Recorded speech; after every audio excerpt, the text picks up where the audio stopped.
একটা নাস্তার recipe share করব। প্রথমে একটি মিক্সিং বলে আমি হাফ কাপ পরিমাণ অ্যাড করে দিচ্ছি পেঁয়াজ কুচি, 1 টেবিল চামচের মতো অ্যাড করে দিলাম কাঁচামরিচ কুচি, 2 টেবিল চামচের মতো অ্যাড করে দিচ্ছি ধনিয়া পাতা কুচি, স্বাদ মতো কিছুটা লবণ দিয়ে দিব,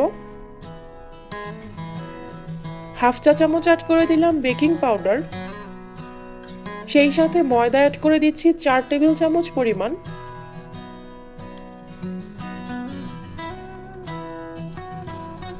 এরপর এখানে আমি মিডিয়াম সাইজের 2টা ডিম অ্যাড করে দিচ্ছি।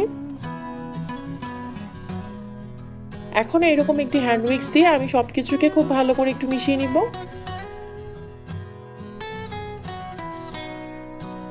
ডিমের এই মিক্সারটা মেশানো হয়ে গেলে এখন আমি এতে অ্যাড করে দিচ্ছি মজারেলা চিজ 3/4 কাপ পরিমাণ। এখন এইটাকে আমি এইভাবে হালকা হাতে একটু মিশিয়ে নিব।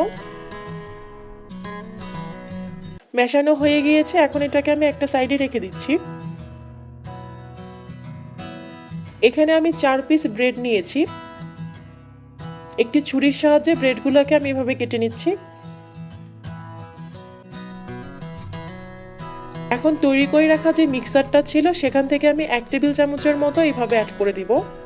হালকা হাতে ব্রেডের উপরে আমি এটাকে স্প্রেড করে নিচ্ছি। সবগুলো ব্রেডের উপরে একইভাবে আমি এটাকে দিয়ে দিচ্ছি।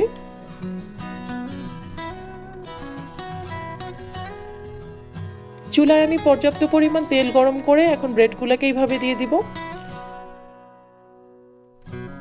আমি এখানে 2 পিস করে করে ব্রেডগুলো ভেজে নিব।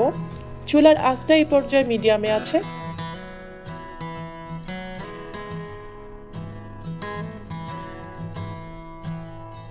আর এটা হতে কিন্তু খুব বেশি সময় লাগবে না, 1 পাশটা হয়ে গেলে আমি এভাবে উল্টে দিচ্ছি।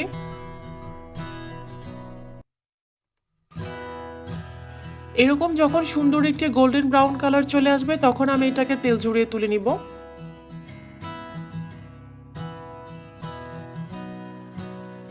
ঠিক একইভাবে আমি সবগুলো ব্রেড এভাবে ভেজে নিচ্ছি। বিকেলের নাস্তায় এরকম ঝটপট একটি মজার আইটেম কিন্তু আপনারা সহজেই তৈরি করতে পারেন।